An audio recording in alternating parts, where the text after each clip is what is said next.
है public finance. Public का मतलब होता है अवाम, फाइनेंस पैसे को कहते हैं। तो पब्लिक फाइनेंस का मतलब है अवाम का पैसा। अवाम का पैसा, अब इससे क्या मतलब है? Finance or money related to public or government authorities. अब जो हुकूमत होती है उसके पास अवाम का पैसा होता है। किस तरह से हुकूमत अपने मुख्तलिफ प्रोजेक्ट स्टार्ट करती है और उसके जरिए फिर टैक्सेस वगैरह लेती है अवाम से, ताकि फिर उन टैक्सेस को भी अवाम के ऊपर इस्तेमाल कर सके।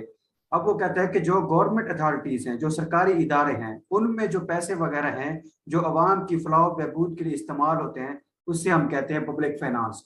How public resources are generated and where they are allocated to maximise social welfare. Resources का मतलब वही जो हम आम आवाम के लिए इस्तेमाल करते हैं। जिस तरह से प्रोडक्शन के रिसोर्सेज होते हैं, इसी तरह से गवर्नमेंट कोई प्रोजेक्ट स्टार्ट करती है तो उसके लिए रिसोर्सेज मुख्तलिफ होते हैं। मशीनरी हो गई या जो कुछ भी हो गया, मशीनरी पैसे से आती है, पैसे अवाम उसी टैक्स वगैरह अवाम देती है, तो अवाम का पैसा अवाम के ऊपर लगाया जाता है। तो वो ये देखते हैं कि how public resources are generated, कि अवाम से पैसा इकट्ठा कैसे किया जाए, and where they are allocated to maximise social welfare, और अवाम की फलाह बहबूद के लिए उनको एलोकेट कैसे किया जाए, मुख्तस कैसे किया जाए। अक्सर जब बजट आता है तो आपने खबरों में लफ्ज सुना होगा कि हुकूमत ने इस प्रोजेक्ट या मंसूबे के लिए इतने अरब रुपए मुख्तस कर दिए हैं, तो मतलब एलोकेट कर दिए हैं। Deals with income and expenditure of public authorities and deals with the adjustment. वो कहता है कि सरकारी इदारे जो हैं उनकी आमदन और खर्चे से रिलेटेड ये पब्लिक फाइनेंस डील करता है। Deals with question that how does the government raises the finances for its ever increasing expenditure.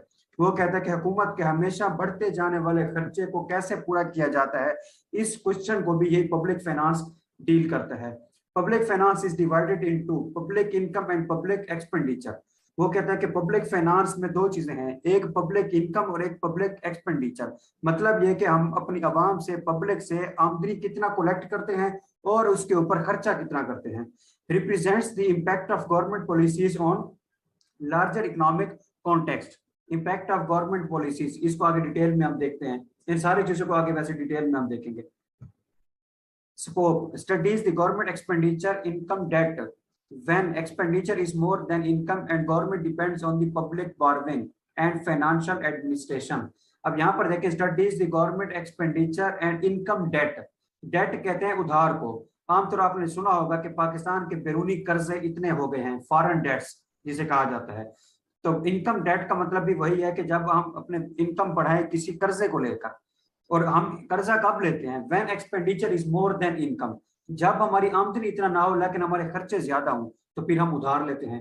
अब पाकिस्तान किसी मुल्क से या IMF वगैरह से जब कर्जा लेता है तो इसलिए लेता है क्योंकि अपने शहरियों के ऊपर खर्च करने के लिए इतने पैसे नहीं हैं, तो इसलिए खर्च ज्यादा करना पड़ता है अवाम के ऊपर, जबकि अवाम से कलेक्ट किया गया टैक्स इतना नहीं होता, तो पैसों की कमी होती है तो फिर कर्जे लेना पड़ जाते हैं। अब यहाँ पर है difference between public and private finance, private finance और पब्लिक फाइनेंस। तो पहले मैं आपको बताता हूँ कि प्राइवेट फाइनेंस होती क्या है। एक अकेला बंदा या इंडिविजुअल या कोई भी कारोबारी बंदे हैं, किसी भी कारोबार की, एक अकेले बंदे की, एक घर की जो भी प्रॉपर्टी है, जो पैसे हैं, जो फाइनेंस है, वो प्राइवेट फाइनेंस है। अगर हुकूमत के पास जो पैसे हैं, जो सरकारी इदारों में हैं अवाम की फलाह बहबूद के लिए, उससे हम कहते हैं पब्लिक फाइनेंस। तो प्राइवेट फाइनेंस वो है जो आपकी पर्सनल इनकम है, पर्सनल जायदाद वगैरह है। लेकिन पब्लिक फाइनेंस कौन सी है, जो हुकूमत के पास है, जो बजट की शक्ल में हुकूमत अपने शहरियों के ऊपर खर्च करती है। तो वो कहते हैं जो प्राइवेट फाइनेंस होती है, जो आमतौर पर हमारी जेब में पैसे होते हैं, moves from income to expenditure. मतलब ये कि ये वाली वो फाइनेंस है जो पहले हम कमाते हैं फिर खर्च करते हैं। अब किसी भी बंदे के पास पहले इनकम आती है तभी तो वो खर्चा करता है, लेकिन पब्लिक फाइनेंस क्या है, वो कहते हैं moves from expenditure to income. हुकूमत के पास उलट काम होता है, हुकूमत पहले खर्चा करती है फिर पैसे कमाती है। अब आपकी जेब में 100 रुपए होंगे तो फिर जाकर किसी दुकान के ऊपर आप खर्चा करेंगे, कोई चीज खरीदेंगे, लेकिन हुकूमत पहले खर्चा करती है, मुख्तलिफ प्रोजेक्ट्स बनाती है, फिर उन प्रोजेक्ट्स के जरिए टैक्सेस कलेक्ट करती है। तो फर्क यह है कि हमारी अपनी जो प्राइवेट इनकम होती है, पहले इनकम कमाते हैं फिर खर्चा करते हैं, लेकिन जो पब्लिक फाइनेंस है वो कैसे होती है, पहले हुकूमत खर्चा करती है, मुख्तलिफ प्रोजेक्ट्स बनाती है, फिर उनके जरिए टैक्स कलेक्ट करके अपनी इनकम अर्न करती है। इसके बाद है एनुअल बजटिंग इज ऑप्शनल। हमारी जो प्राइवेट फाइनेंस है, हमारी जो जाती तौर पर हमारे पैसे हैं, उनकी कोई बजट वगैरह तैयार किया जाए सालाना, या ना किया जाए कि यार मेरे पास इस टाइम इतने पैसे हैं तो अगले साल मैंने इसको इस तरह से खर्च करना है, तो ये तो कोई नहीं करता वैसे आमतौर पर। लेकिन पब्लिक फाइनेंस जो है, एनुअल बजटिंग इज नेसेसरी। हुकूमत के पास जो पैसा है अवाम के फलाह बहबूद के लिए, उसके लिए हुकूमत के लिए जरूरी है हर साल एनुअल मतलब हर साल बजट तैयार करना। अभी 3-4 दिन पहले हुकूमत ने बजट दिया है। वो बजट किसका था? वो था टैक्स ईयर या फाइनेंशियल ईयर 2022 और 23 का। मतलब कि हमारा जो टैक्स ईयर होता है या फाइनेंशियल ईयर होता है वो हमेशा 1 जुलाई से 30 जून तक होता है। आमतौर पर जो हमारा साल होता है, अगर अंग्रेजों वाला देखा जाए तो वो 1 जनवरी से 30 दिसंबर तक होता है।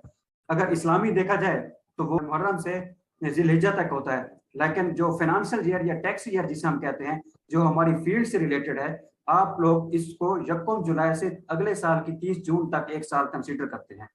तो इसीलिए हुकूमत ने अब जो बजट दिया है वो अब इसकी जो अब 1 जुलाई आएगी, उस 1 जुलाई से अगले साल की 30 जून तक के लिए होगा कि हमने इतने पैसे जो हैं अगले अब इसी जो आने वाली 1 जुलाई है उससे अगले साल की 30 जून तक खर्चे करने अवाम के ऊपर।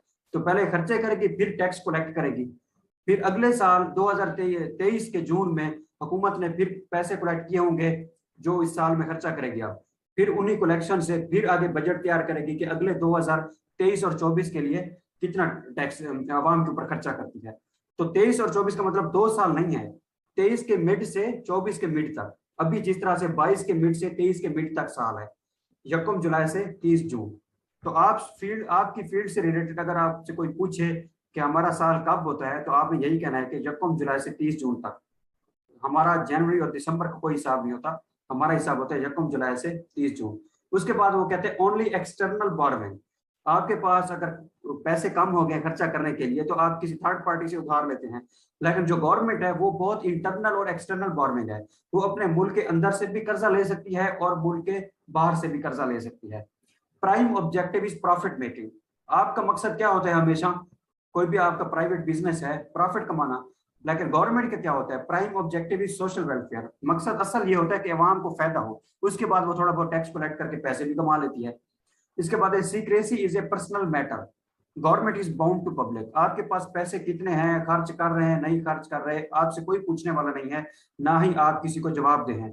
लेकिन गवर्नमेंट के पास कितना टैक्स कलेक्ट हो रहा है, फिर आवाम के ऊपर कितना खर्चा कर रही है, हुकूमत इस चीज को पब्लिक करने के लिए बाउंड है। हुकूमत को बताना होता है कि मैंने इस साल इतना पैसा इकट्ठा किया, इतना बजट तैयार किया और अगले साल मैंने इतना आवाम के ऊपर खर्च करना है। इसके बाद क्या है? Fiscal policy, policy of government related to its expenditure and income. मैंने कहा था कि दो मेन पॉलिसीज होती हैं, एक होती है फिस्कल पॉलिसी और एक होती है मॉनेटरी पॉलिसी। अब फिस्कल पॉलिसी वो होती है जो हमारी हुकूमत बजट वगैरह तैयार करते हुए बनाती है, और मॉनेटरी पॉलिसी वो होती है जो हमारा सेंट्रल बैंक मतलब स्टेट बैंक जो सबसे बड़ा बैंक है वो तैयार करता है। तो ये है fiscal policy, policy of government related to its expenditure and income, कि हुकूमत जो है वो किस तरह की पॉलिसी बना रही है कि उसने अवाम के ऊपर एक्सपेंस कितना करना है और उससे इनकम कितना कमानी है।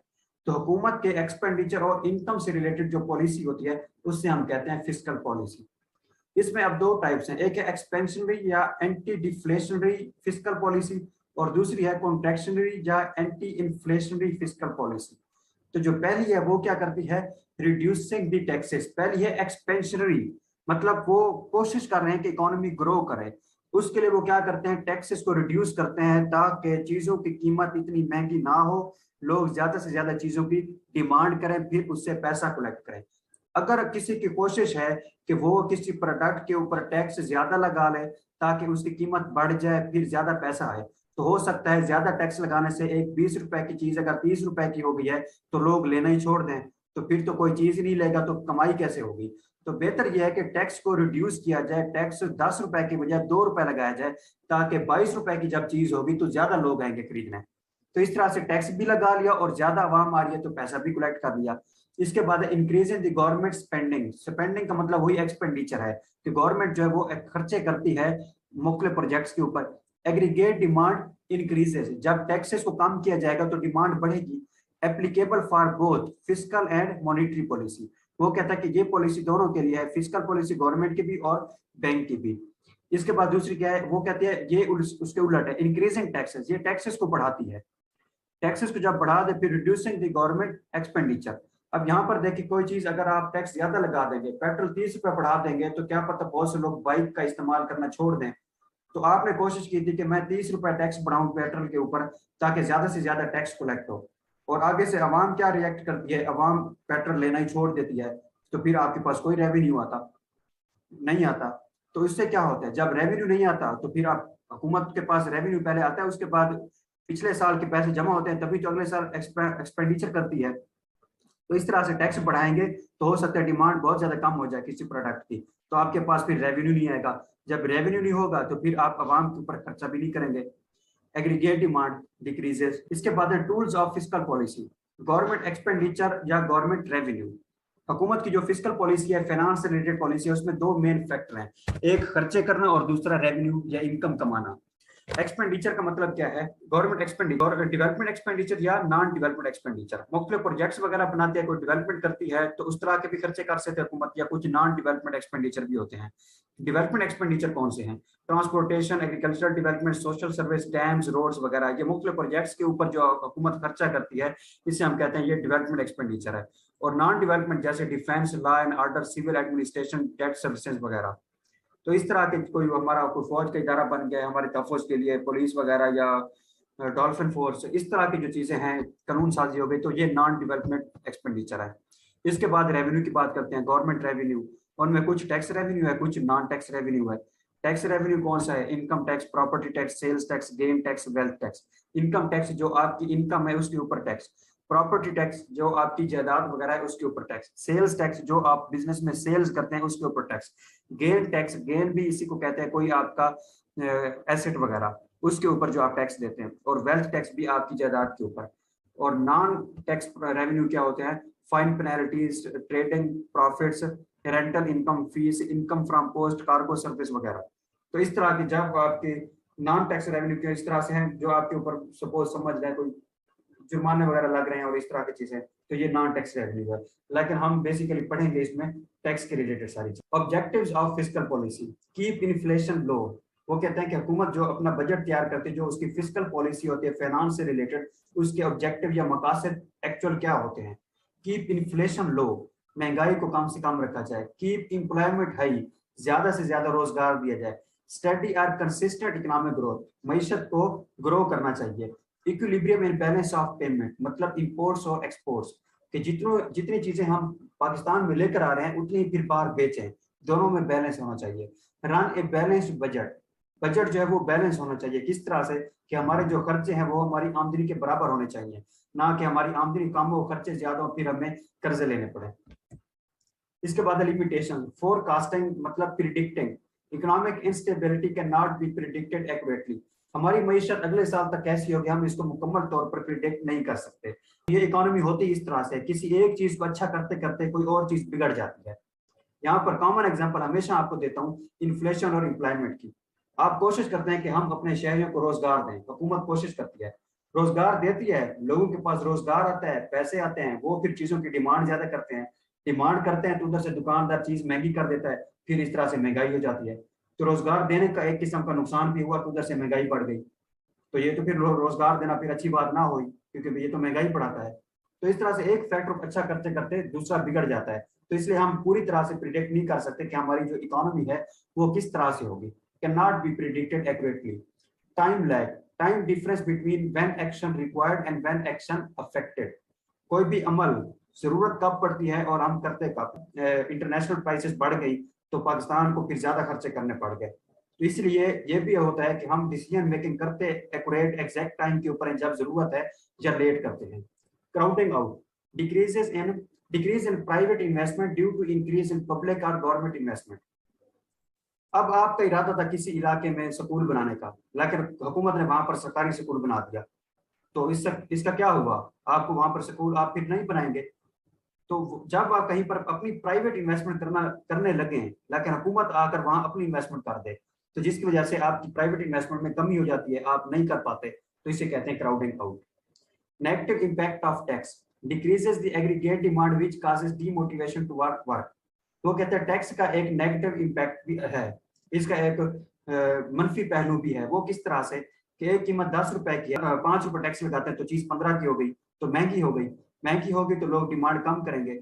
जब डिमांड कम कर रहे होंगे हमारी दुकान से लोग, तो फिर हम काम सही से नहीं करेंगे कि यार हमारा मटेरियल या प्रोडक्ट बिक ही नहीं रहा।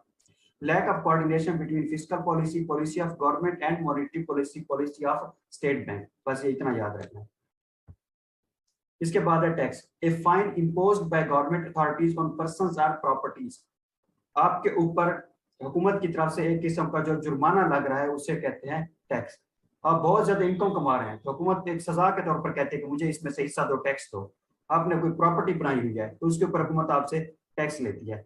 तो इस तरह से आप जो आपकी प्रॉपर्टीज के ऊपर एक फाइन लगाया जाता है हुकूमत की तरफ से, उसे कहते हैं टैक्स। इसके मुख्तलिफ फंक्शंस हैं। पहला क्या है? Fiscal. Tax is the main component of fiscal matters of the state. Development and non development expenditure are not possible without collection of government revenue. जब टैक्स नहीं होगा, हुकूमत के पास रेवेन्यू नहीं आएगा, तो हुकूमत कोई प्रोजेक्ट स्टार्ट नहीं करेगी। Allocation. Fair distribution of income among various segments of society depends on the effective system of taxation. For example, a progressive tax helps the state authorities to minimize income difference among various income groups. वो कहता है कि अब हमारे माशरे में मुख्तलिफ आमदनी वाले लोग हैं, किसी की आमदनी ज्यादा है, किसी की कम है, तो अब टैक्स हम किस हिसाब से लगा रहे हैं, किसी के ऊपर ज्यादा किसी पे कम लगा रहे हैं, या जिसकी इनकम ज्यादा है उसके ऊपर ज्यादा टैक्स, जिसकी इनकम कम उसके ऊपर कम टैक्स लगा रहे हैं। तो वो कहते हैं ये भी इस मेन फंक्शन है हमारा। कोशिश ये होनी चाहिए कि अमीरों के ऊपर ज्यादा टैक्स और गरीबों के ऊपर कम टैक्स होना चाहिए। टैक्स को एलोकेट कैसे करते हैं, ये भी एक मेन ऑब्जेक्टिव है, मतलब मेन चीज है, इसको मद्देनजर रखना चाहिए। देखें, अगर सब्जी के ऊपर ना 10% टैक्स है, किसी भी सब्जी के ऊपर 10% टैक्स लगाया गया उसकी कीमत पर, अब अमीर के लिए भी 10% है, गरीब के लिए भी 10% है, तो अमीर तो इतना ज्यादा उससे मुतासिर नहीं होगा, गरीब ज्यादा मुतासिर होगा बेचारा, क्योंकि उसकी इनकम बहुत कम है। तो ये अच्छी बात नहीं है। तो कोशिश ये होनी चाहिए अमीरों के ऊपर ज्यादा टैक्स और गरीबों के ऊपर कम टैक्स होना चाहिए। Regulatory. Government control the spending pattern of different agents of economy by changing the tax rates. वो कहते हैं कि हुकूमत इस तरह से भी रेगुलेट करते हैं, कंट्रोल करती है मुख्तलिफ एजेंट्स ऑफ इकोनॉमी। आपको पता है 4 participants, agents, characters, consumer, foreign government और फॉरेन ट्रेडर। तो हुकूमत इनके खर्चे को भी रेगुलेट करती है मुख्तलिफ टैक्सेस वगैरह लगा के। अगर कहीं पर हमें लगे कि यार ये किसी इलीगल चीजों के ऊपर खर्चा कर रहे हैं, तो हुकूमत उसके ऊपर टैक्स ज्यादा लगाती है, वो इलीगल चीजों को खरीदने को डिस्करेज करने के लिए। अगर अच्छी चीजें को डिमांड हो रही हो तो उसके ऊपर टैक्स कम किया जाता है, जो इंसान की बुनियादी जरूरियात हो। इसके बाद incentive. Special tax arrangements can be set for certain numbers of society as a result of past achievement. Tax cut policies can provide incentives to private investors.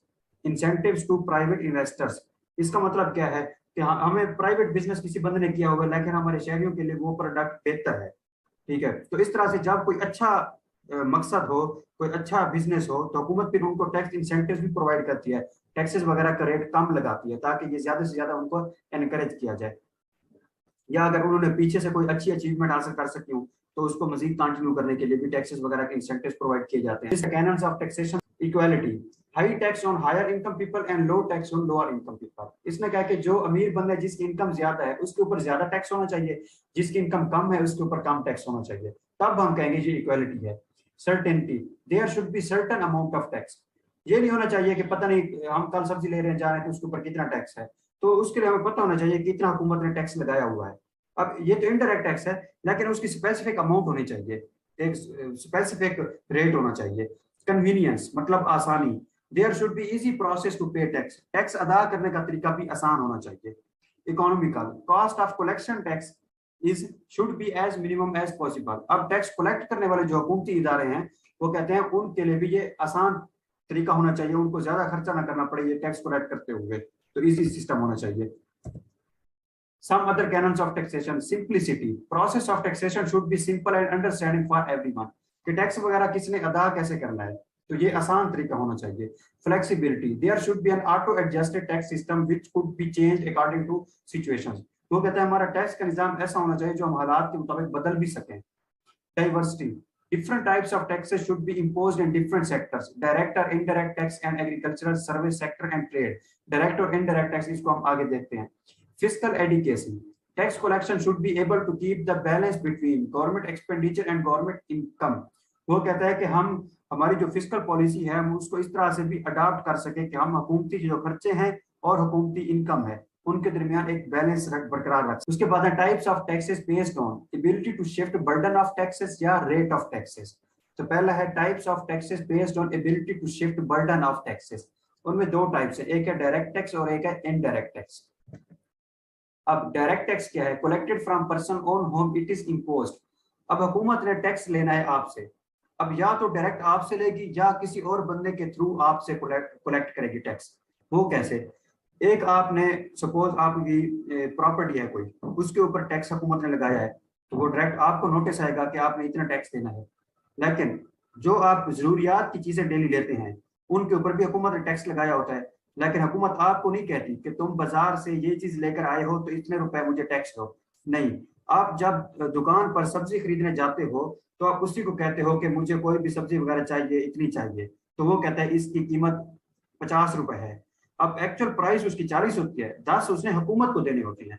तो हुकूमत अब भी आपसे टैक्स ले रही है, लेकिन डायरेक्ट आपको नहीं कहा, बल्कि उस बंदे को कहा हुआ कि तुम जो चीजें बेच रहे हो तुम हमारे टैक्स की अमाउंट लगा कर कीमत इस तरह से बढ़ाकर बेचो और इजाफी अमाउंट जो टैक्स की शक्ल में उनसे लोगे वो हमें दे दो। तो हुकूमत अगर डायरेक्ट आपसे टैक्स ले आपकी किसी प्रॉपर्टी वगैरह के ऊपर तो वो डायरेक्ट टैक्स होगा। Collected from person on home it is imposed, कि जिस पर टैक्स लगाया गया उसी से अगर कलेक्ट किया जाए तो ये डायरेक्ट टैक्स होता है। आगे जैसे इनकम टैक्स है।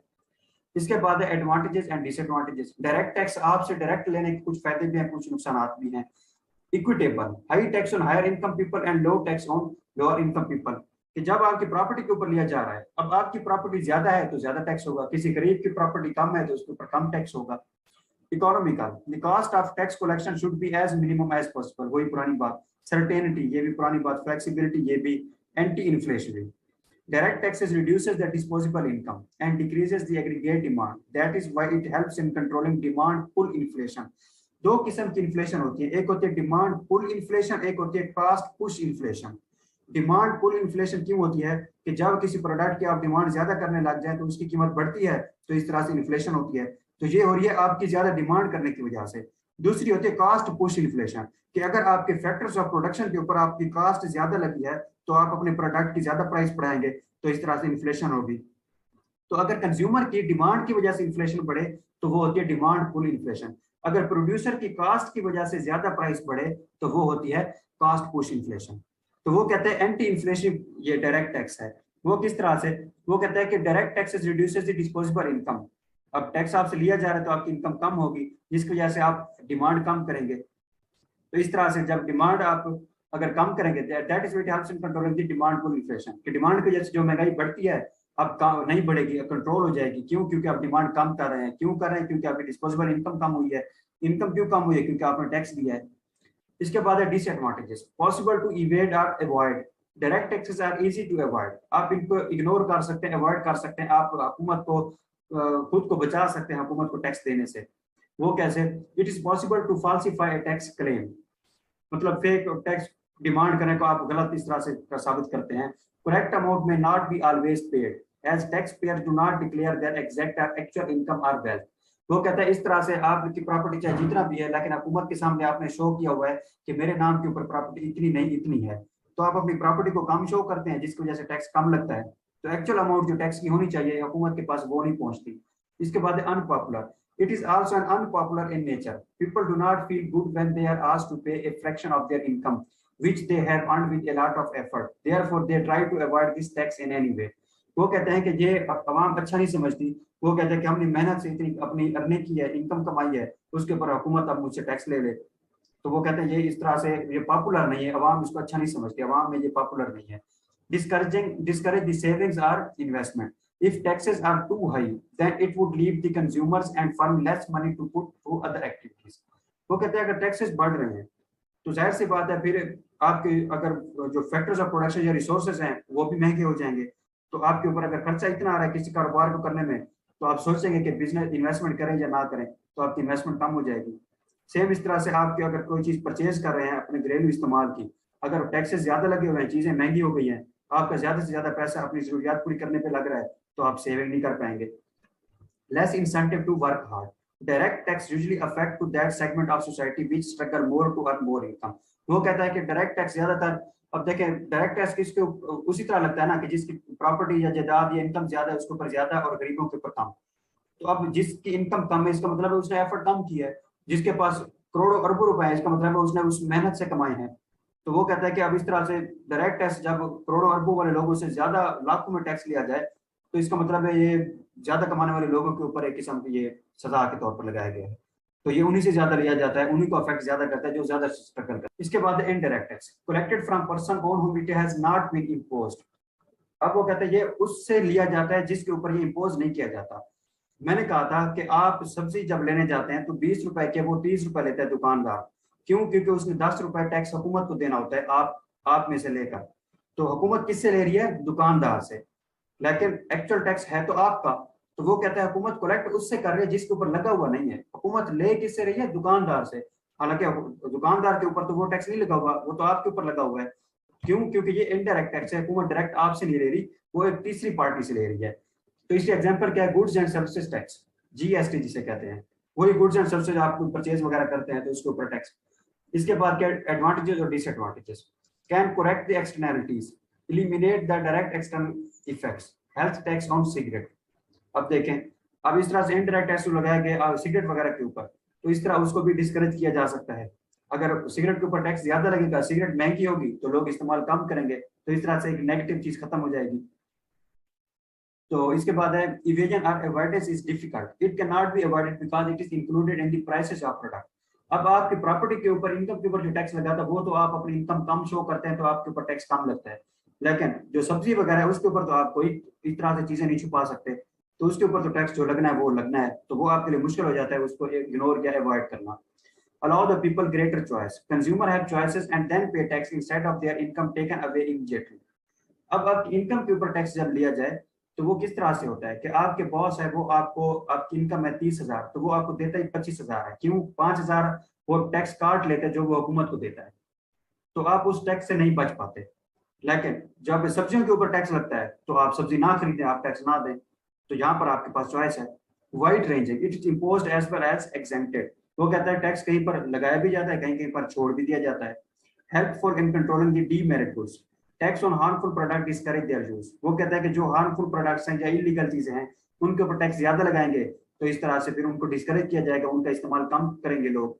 सिगरेट या कोई और नशा वगैरह वाली चीजें हैं जो इलीगल प्रोडक्ट्स हैं उनके ऊपर टैक्स ज्यादा लगाया जाए ताकि लोग फिर ना लें, क्योंकि टैक्स लगाने से वो महंगी हो जाएंगी तो लोग उनका इस्तेमाल कम करेंगे। इसके बाद है disadvantages. Regressive, same amount of tax imposed on both rich and people poor puts the greater burden on the poor people. जिस तरह से जीएसटी है, वो कहता है कि सब्जी अमीर ले रहा है तो वो भी 10 रुपए दे रहा है टैक्स, गरीब ले रहा है तो वो भी 10 दे रहा है। अमीर के पास लाखों की इनकम है, गरीब के पास हजारों की इनकम है, तो वो कहता है ये दोनों के ऊपर फिर अच्छा इंपैक्ट नहीं पड़ रहा, गरीब के ऊपर ऐसा लग रहा है कि ज्यादा बर्डन आ रहा है। causes the cost push inflation. Tax is included in the price of product. Therefore, product look expensive and cause the inflation. Inflation due to high cost on factors of production. Cost push inflation है कि जब factors of production की price बढ़े तो आप अपने product की price बढ़ा देते हैं। तो अब प्राइस में वो कहता है टैक्स जब इंक्लूडेड हो किसी सब्जी वगैरह में तो वो कहता है उसके ऊपर फिर एक किस्म की वो महंगाई शो करता है ना, क्योंकि वो टैक्स लगा हुआ है उसी के अंदर ही, तो वो सब्जी महंगी होती है। Establish a black market. If goods become too expensive, then people will get through illegal source. तो कहते हैं चीजें बहुत महंगी हो जाए तो पीपल लोग जो है वो फिर उनको गैर कानूनी तरीके से हासिल करते हैं। अब जिस तरह से आमतौर पर पेट्रोल वगैरह की शॉर्टेज हो जाए तो कहते हैं कि ये ब्लैक में बिक रहा है। तो मतलब क्या होता है कि लोगों ने पहले बहुत ज्यादा ले रखा होता है, स्टॉक किया होता है, तो बाद में फिर वो उसको बेच रहे होते हैं सस्ती कीमत पर, पेट्रोल अगर महंगा हो जाए। इसके बाद है uncertain, people in recession buy less goods which will decrease the revenue. Recession का मतलब जब हमारी इकोनॉमी जो है वो डिप्रेशन में है, अच्छे फेज से नहीं गुजर रही, ठीक है, उसके ऊपर बुरे हालात हैं, तो उन हालात में वो कहते हैं जो लोग हैं वो कम चीजें खरीदते हैं जिसकी वजह से रेवेन्यू कम होता है प्रोड्यूसर के पास। Distort the market, indirect taxes can lead to disequilibrium in the market for products that have been taxed. जिन प्रोडक्ट्स के ऊपर वो कहते हैं टैक्स लगाया गया है उनकी वजह से फिर इन डिसइक्विलिब्रियम आ जाता है मार्केट के ऊपर, क्योंकि वो प्राइसेस बढ़ गई तो लोग कम लेंगे। इसके बाद है types of taxes based on rate of tax, एक है प्रोग्रेसिव टैक्स, एक है रिग्रेसिव टैक्स और एक है proportional tax. Progressive tax, high income पे हाई टैक्स, लो इनकम पे low tax, high income tax and property tax इसकी एग्जांपल है। तो जिसकी ज्यादा इनकम है वो कहते हैं अगर ज्यादा टैक्स दे, जिसकी कम है वो कम टैक्स दे, तो इससे हम कहते हैं प्रोग्रेसिव टैक्स। इसके कुछ फायदे हैं, built in stabilizer. Its rate is auto adjusted. इसका रेट स्पेसिफाई कर दिया गया है कि 1 लाख की इनकम के ऊपर 20% टैक्स है और 50,000 की इनकम के ऊपर 2% टैक्स है। तो जिसकी ज्यादा इनकम थी उसके ऊपर ज्यादा टैक्स लगाया, जिसकी कम थी उसके ऊपर कम रेट लगाया। तो ये स्पेसिफिक है। Equitable, high income people pay high tax and low income people pay low tax. Certain, taxpayers are well aware that when and how much they will have to pay tax. वो कहते हैं कि ये पता है कि मेरी अगर 1 लाख तनख्वाह है तो मुझे पता है मैंने 20% टैक्स देना है, ये सर्टन अमाउंट देनी है, और ये भी पता है कि कब देना है, टैक्स कब पे किया जाता है। तो डेट का भी उसे फिक्स डेट होती है हर साल। Anti inflation, high tax on high income people restrict their spending. अमीरों के ऊपर वो कहता है अगर ज्यादा टैक्स लगाया जाए तो इस तरह से उनके खर्चे को रिस्ट्रिक्ट किया जाता है। Disadvantages, discourages the economic activity. High tax decreases the savings, which reduces the capital formation. वो कहता है कि जब टैक्स ज्यादा लगाया जाए तो फिर आपकी बहुत से जो आपकी इनकम होती है वो इस्तेमाल हो जाती है, तो आप सेविंग नहीं कर पाते। जब सेविंग नहीं कर पाते तो फिर आप किसी बिजनेस में इन्वेस्ट भी नहीं करते, कैपिटल फॉर्मेशन भी नहीं होती। Persuasion of tax evasion. It is discouraging for high income people which persuade them to avoid tax. Evasion or violation of individual rights. Looks like punishment of effort of individual. वो कहते हैं ऐसे लग रहा है जैसे कि उनको सजा दी जा रही है कि आप क्यों पैसे कमा रहे हैं। Loss of government revenue. High tax on high income people discourage them and they try to avoid it, which causes loss for government revenue.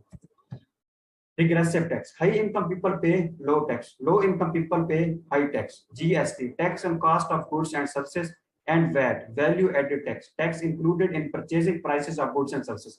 अब GST और VAT ये दो मुख्तलिफ नाम है लेकिन ओवरऑल दोनों का मकसद एक होता है। VAT क्या है? Value added tax. तो GST क्या है? Tax on cost of goods and services. High income people pay low tax.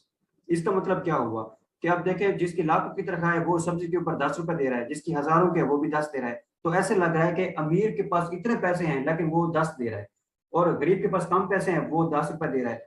तो फील इस तरह से होता है कि अमीर कम पैसे लगा रहा है और गरीब ज्यादा लगा रहा है, क्योंकि गरीब के लिए 10 भी मैटर करते हैं, अमीर के लिए 10 कुछ मैटर नहीं करते। इसके बाद है proportional tax, flat tax. Rich and poor people pay same percentage of their income as tax. Income tax is in a particular slab are, और ये स्लैब वगैरह क्या है ये टैक्स में आप पढ़ेंगे। स्लैब का मतलब होता है मतलब शेड्यूल दिए जाते हैं, टेबल्स दी जाती हैं कि जिसकी इतनी इनकम है उसके ऊपर इतना टैक्स लगेगा, जिसकी इतनी है उसके ऊपर इतना टैक्स लगेगा। इसके बाद है कुछ एडवांटेजेस और कुछ डिसएडवांटेजेस। अनएम्बिगुअस मतलब clear, tax rate is clear for everyone during a certain time period. Justified, doesn't create differences among various income groups. Doesn't demotivate, doesn't cause any threat to working hard or household savings because everyone pays a uniform and flat rate of tax. Disadvantages, doesn't satisfy canons of equality. Rich and poor people pay same percentage of their income by assuming that rich buy more units than poor. Poor feel more burden than rich. Inelastic, it contributes less toward total tax collection of a country. Widens, increases the income inequalities. Tax rate remain fixed for all rich and poor group of the society. It looks to be relatively unjustified. It increases the income inequalities in the society. अब कोई कहे अगर कि देखो, अगर कोई हुकूमत कहे कि देखो हमने अपने शहरों के दरमियान कोई फर्क नहीं रखा हुआ, हमने अमीर के ऊपर भी 10% रेट लगाया, गरीब के ऊपर भी 10 लगाया, तो अपनी तरफ से वो कह रहे हैं कि देखो सेम रेट है, लेकिन एक्चुअल में ये अच्छी बात नहीं है। क्यों? गरीब के ऊपर जो टैन है वो बहुत ज्यादा है, अमीर के ऊपर जो टैन है शायद इतना मैटर ना करता हो। इसके बाद है economic growth, long term increase in economic activity. Growth stage of economic growth, pre take off stage, a stage where economy is switching from traditional farming to modern farming with limited use of mechanization. इसके बाद take off stage, this stage reflects the age of industrial revolution, although majority of people remain dependent on agriculture, yet agriculture assumes relatively less important. इसके बाद है drive to maturity. As technology becomes more relevant in the economy, industry gets more diversified. अब ये ऐसे traditional ways of production से modern ways of production की तरफ जा रहा है। समझ लें एग्रीकल्चर से इंडस्ट्रियल की तरफ एक प्रोसेस बता रहा है। इसके बाद age of mass consumption, in this stage leading sectors produce consumer durables, as per capita income increases people enjoy high living standard. Per capita income क्या होती है? एवरेज इनकम हर बंदे की। तो वो कहते हैं एवरेज इनकम हर बंदे की बढ़ेगी तो उनका स्टैंडर्ड ऑफ लिविंग जो है वो अच्छा होगा, अच्छा एंजॉय करेंगे। इसके बाद economic indicators, it is never an exact science to classify at what stage in the business cycle an economy is in. This is the reason that variety of indicators presented below are used in giving the best estimate of how the economy has or will perform. वो कहता है कि हमें वैसे हम exact predict कर नहीं सकते कि इकोनॉमी किस तरह से होगी, लेकिन एक हद तक हमने 3 स्टेजेस में डिवाइड किया हुआ है। कुछ ऐसे इंडिकेटर्स होते हैं जो हमें बताते हैं कि आज से कुछ अर्सा पहले हमारी इकोनॉमी किस रेट से ग्रो कर रही थी, आजकल किस रेट से ग्रो कर रही है और मुस्तकबिल में किस रेट से ग्रो करेगी। इंडिकेटर का होता है निशानदेही करने वाले। Types of economic indicators. Leading economic indicators signal the future events. Coincident economic indicators ongoing events जो अभी चल रहे हैं. Lagging economic indicator based on events already happened. ये माजी की बात जो indicate करेंगे इकोनॉमी को. Leading economic indicator signal future events. These are used to predict what stage the economy will be at some time in the future. मुस्तकबिल में कि फलां टाइम के ऊपर हमारी इकोनॉमी किस हालत में होगी। जब इस तरह के इंडिकेटर्स हमें बताएं तो उसे हम कहते हैं leading economic indicators. These give an indication for whether a peak or trough will be reached in the following 3 to 12 months. अगले 3 से 12 महीने के दरमियान हमारी इकोनॉमी किस तरह से होगी ये हमें बताते हैं।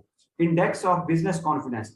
If investors are moving optimistically and ready to invest more on the goods and services, then economy will achieve its peak. Assuming conversely, economy will experience a recession. वो कहते हैं अगर कारोबारी लोगों को एक पॉजिटिव वाइब्स आ रही हैं कि हम इस मुल्क के ऊपर मुख्तलिफ गुड्स और सर्विसेज के ऊपर अपना पैसे इन्वेस्ट कर सकते हैं, क्यों? क्योंकि इकोनॉमी जो है वो एक पीक की तरफ जा रही है, तरक्की कर रही है इस मुल्क की, तो वो इस तरह से इन्वेस्ट करेंगे। अगर उनको लगे कि नहीं काम उल्टा है कि मुस्तकबिल में लग रहा है कि इकोनॉमी जो है वो मजीद नीचे की तरफ जाएगी इस मुल्क की, तो वो फिर क्या करेंगे, उल्टा इन्वेस्टमेंट से रुक जाएंगे। Manufacturers new orders. If manufacturers are receiving new orders, it reflects a hope for good times soon. On contrary, economy will be slipped to recession. वो कहता है कि जो मुख्तलिफ मैन्युफैक्चरिंग कंपनीज हैं, अगर उनको न्यू ऑर्डर मिलते जाएं फिर तो अच्छा है, लेकिन अगर ना मिलें तो फिर तो सही उसके अलामात नहीं है। इसके बाद new building permits for private housing. Launching of new housing projects reflect the builders optimism about rise in demand for housing in near future. Spending more on housing will generate macroeconomic activity. A fall in housing indicates an economic melt. Housing कोई society वगैरह है तो उसके लिए अगर तो उनको पता चल रहा है, नए परमिट्स वगैरह उनको मिल रहे हैं, तो उसके लिए तो एक अच्छे पॉजिटिव वाइब्स आ रही हैं।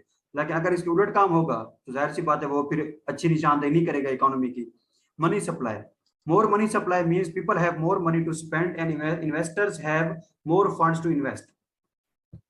ठीक है, मनी सप्लाई मतलब कि बहुत से लोग हैं जो खर्चा करने वाले हैं और जो इन्वेस्टर्स हैं वो इन्वेस्ट करने वाले हैं। अगर तो ये कर रहे हैं तो फिर तो ठीक है, लेकिन अगर इस तरह के हालात नहीं हैं तो फिर इकोनॉमी जो है वो सही नहीं होगी। इसके बाद है coincident economic indicators, ongoing events. These indicators are the events and measures that occur at the same time as peak और trough occurs. They are used by the government to assess at what stage the economy is. ये अभी की बात होगी, present की, कि अभी economy किस हालत में है। Number of people in employment. To measure economic condition of a country, number of employed people is a vital indicator. More people in employment state, stronger the economic condition. वो कहता है कि अगर हमने देखना है कि किसी मुल्क की मईशत किस सिमत में जा रही है, तरक्की कर रही है या नहीं कर रही, तो हम सबसे पहले ये देखें कि उस मुल्क में रोजगार कितना है। Industrial production. If firms are operating at full capacity, it reflects an economic prosperity. Otherwise, economy is in recession. कोई भी अगर फर्म वगैरह है या कोई भी फैक्ट्री है, अगर तो अपने रिसोर्सेज को पूरी तरह से यूज कर रही है, तो इसका मतलब है कि उसके ऊपर सही रिस्पॉन्स उसे मिल रहा है, उसका बिजनेस सही जा रहा है। लेकिन अगर नहीं कर रही तो इसका मतलब है कि उसके ऊपर डिमांड इतनी नहीं आ रही उसके पास। Personal incomes. People with high personal income are able to spend more on the goods and services, which reflects a stronger economy. Whereas low personal income is a signal of weak economy. Manufacturing and trade sales. During stronger economic situations, firms are able to achieve their predetermined targets, whereas in a weak economic setup, it is not possible. Lagging economic indicators. Based on events already happened, ये अब past की बात करेगा. Indicators are used to assess whether an economy has reached a peak or trough 3 to 12 months after it would have occurred. Consumer price index, for example, measure of inflation. Consumer price index is a measure of price level or inflation of a country. Continuous increase in average price level in recent months indicates high inflation or low purchasing power. अगर हमें लग रहा है कि पिछले 3 से 12 महीने के दरमियान कीमतों में इजाफा हुआ है, महंगाई हुई है, तो वो कह रहा है, ये शो कर रहा है कि लोगों को खरीदने की पावर कितना थी। अगर आपको याद हो, मैंने आपको पढ़ाया था लॉ ऑफ डिमांड की काजेज में, एक था इनकम इफेक्ट और एक था सब्स्टिट्यूशन इफेक्ट। मैंने कहा था कि इनकम इफेक्ट का मतलब है रियल इनकम इफेक्ट या परचेजिंग पावर, कि आपको किसी चीज के खरीदने की आपके पास सलाहियत कितना है। अब सलाहियत किस तरह से आती है, या तो आपकी तनख्वाह में इजाफा हो या फिर चीज सस्ती हो जाए। तो वहां हमने पढ़ा था कि यहाँ पर है चीज किसी प्रोडक्ट की कम हो जाए तो फिर आप उसको ज्यादा खरीदने के एबल हो जाते हैं, आपकी परचेजिंग पावर बढ़ जाती है। तो यहाँ पर ये वही बात कर रहा है। इसके बाद क्या है, rate of unemployment. If rising rate of unemployment is recorded in recent months, it provides the sound evidence of economic crisis and movement towards the recession. वो कह रहा है कि अगर हमें पता चल रहा है कि पिछले कुछ महीनों में कि बेरोजगारी में काफी इजाफा हुआ है, तो ये लग रहा है कि मईशत ठीक नहीं थी, वो क्राइसिस में थी। While decreasing unemployment rate shows an upward trend in economic performance. वो कहता है अगर तो बेरोजगारी कम हुई, मतलब रोजगार बढ़ा, तो ये फिर इकोनॉमिक परफॉर्मेंस को अच्छा शो कर रहा है, upward trend. Interest rates, prevailing interest rates are indicative of economic conditions. If high interest rates are recorded in recent week or month, it will increase the cost of borrowing and will cause fall in level of investment. वो कह रहा है कि अगर हमें पता चल रहा है कि कोई बैंक्स वगैरह कर्जा देने के ऊपर इतना सूद उन्होंने ज्यादा लगाया हुआ था पिछले कुछ टाइम में, तो इसका मतलब है लोग फिर कर्जे कम ले रहे होंगे। जब कर्जे कम ले रहे होंगे तो इसका मतलब है वो इन्वेस्ट कम कर रहे होंगे। इसके बाद क्या है, average income, income per capita. Total national income divided by total population attributes to average income. If rising average income is observed in preceding months, it shows a stronger economic situation. An economy is moving towards peak, otherwise it is suffering from an economic downturn. वो कह रहा है कि अगर average income में लग रहा है कि हर बंदे की तकरीबन ऑन एवरेज इतनी इनकम है, अगर तो वो ज्यादा होगी तो इसका मतलब है ये अच्छा साइन शो कर रहा है कि इकोनॉमी अच्छी रही है पिछले कुछ महीनों में। अगर वो शो कर रहा है कि कम थी एवरेज इनकम पर कैपिटा, तो इसका मतलब इकोनॉमी सही हालत में नहीं थी। और जो हम देख रहे हैं, एक तो हमने देखा को इंसिडेंट इंडिकेटर, अभी इकोनॉमी किस हालत में, एक था लीडिंग कि अगले 3 से 12 महीने में किस तरह की होगी, और एक है लैगिंग कि पिछले 3 से 12 महीने में किस तरह की थी। तो इस तरह से 3 से 12 मंथ्स को हम देख रहे हैं, फ्यूचर वाले या पास्ट वाले, और एक है अभी की प्रेजेंट सिचुएशन। तो इस तरह से ये क्या आते हैं इंडिकेटर्स थे। उसके बाद है एडवांटेजेस और डिसएडवांटेजेस। एडवांटेज क्या है, high living standards, as real income of the individual increases they enjoy more comfort of life, increase in employment. With economic growth, the capacity in an economy increases and there is more opportunity for employment within the society. Fiscal benefits, with higher GDP growth, firms and individuals will increase the amount of taxes that they pay. This gives the government better opportunity to meet their objective. Reduction in poverty, with economic growth, level of poverty decreases. People have more income to meet their basic needs of life. Disadvantages, environmental concern. Fast growth may be at the expense of natural environment. Rapid growth can create negative externalities like air pollution, noise pollution, water pollution वगैरह. Income inequality. Growth makes inequality that is present in an economy as a large fraction of economic gain goes to only few hands.